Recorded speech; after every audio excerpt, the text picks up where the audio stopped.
गहरे जंगल का रहस्य। गांव सूर्यपुर चारों ओर से जंगल और पहाड़ों से घिरा था। गांव का नाम तो उजाले का प्रतीक था, लेकिन उसके पास फैला गहरा जंगल लोगों के मन में अंधकार और डर का प्रतीक बन चुका था।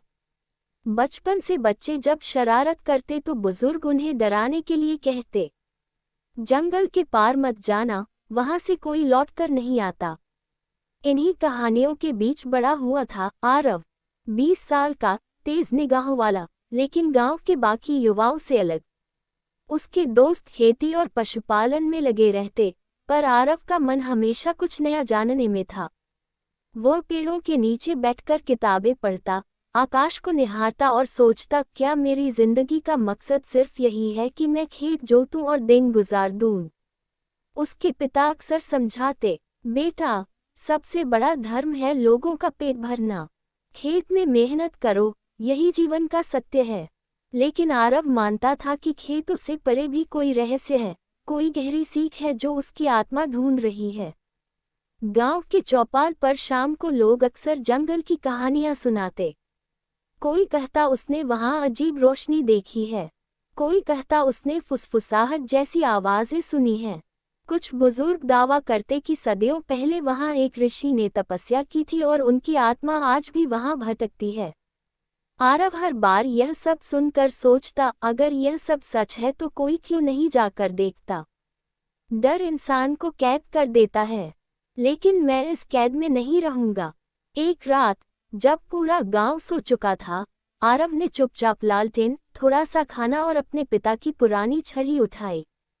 चांदनी में चमकते जंगल को देखकर उसकी धड़कन तेज थी, लेकिन उसने खुद से कहा, अगर आज मैं पीछे हट गया तो जिंदगी भर यही सोचता रहूंगा कि अंदर क्या था। अब रुकना नहीं है। और उसने पहला कदम जंगल में रख दिया। भीतर जाते ही उसे लगा जैसे किसी दूसरी ही दुनिया में आ गया हो। पेड़ इतने ऊंचे थे कि आकाश दिखना बंद हो गया। हवा भारी लग रही थी, जैसे पेड़ भी सांस ले रहे हों। हर तरफ अजीब सी आवाजें थीं, पत्तों की खड़खड़ाहट, झींगुरों का शोर, कहीं दूर उल्लू की हूट। अचानक उसे महसूस हुआ कि कोई उसे देख रहा है। वह रुका, लालटेन ऊंची की, लेकिन चारों तरफ सिर्फ पेड़ों की परछाइयां थीं। उसने गहरी सांस ली। डर मन का भ्रम है। अगर मैं इसे जीत लूं, तो आगे बढ़ सकता हूं।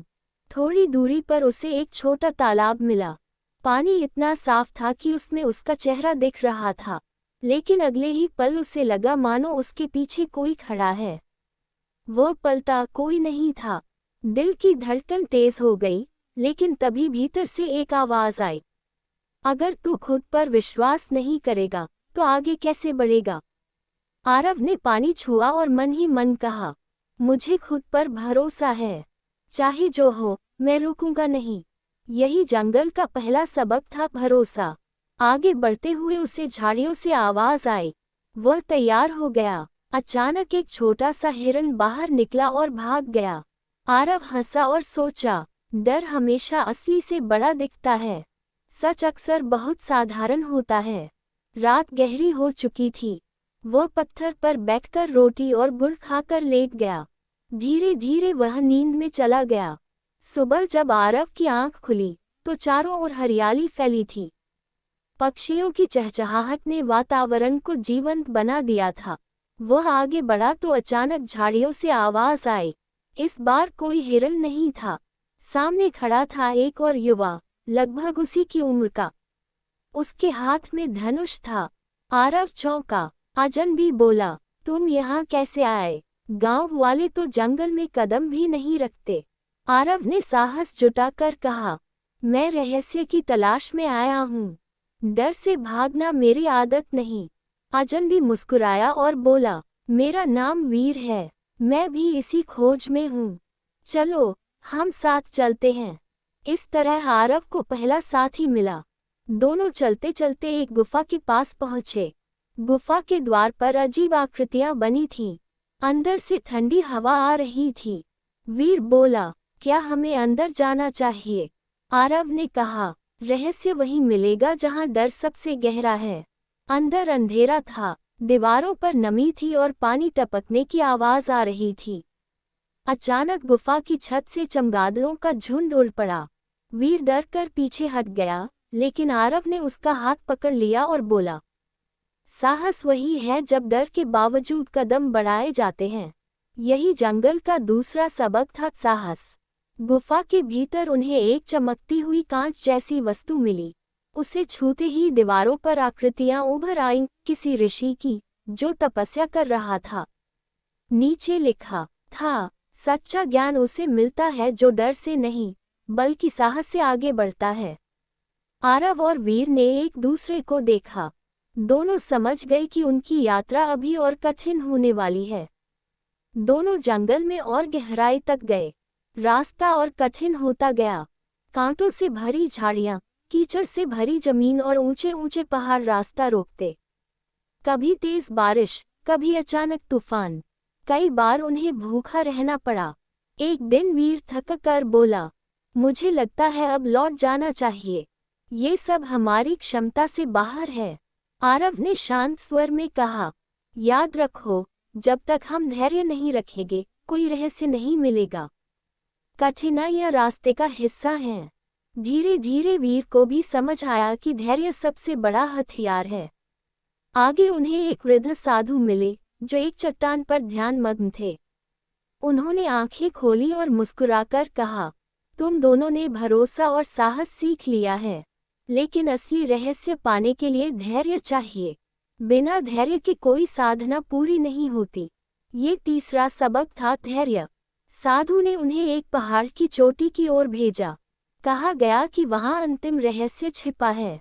चढ़ाई बेहद कठिन थी। कई बार लगा कि दोनों गिर जाएंगे, लेकिन एक दूसरे का सहारा बनकर वे चोटी तक पहुंचे। वहां उन्हें एक विशाल द्वार मिला। उस पर लिखा था, सत्य से बड़ा कोई रहस्य नहीं। जो इसे स्वीकार करता है, वही मुक्त होता है। अचानक उनके सामने उनके अपने डर प्रकट हो गए।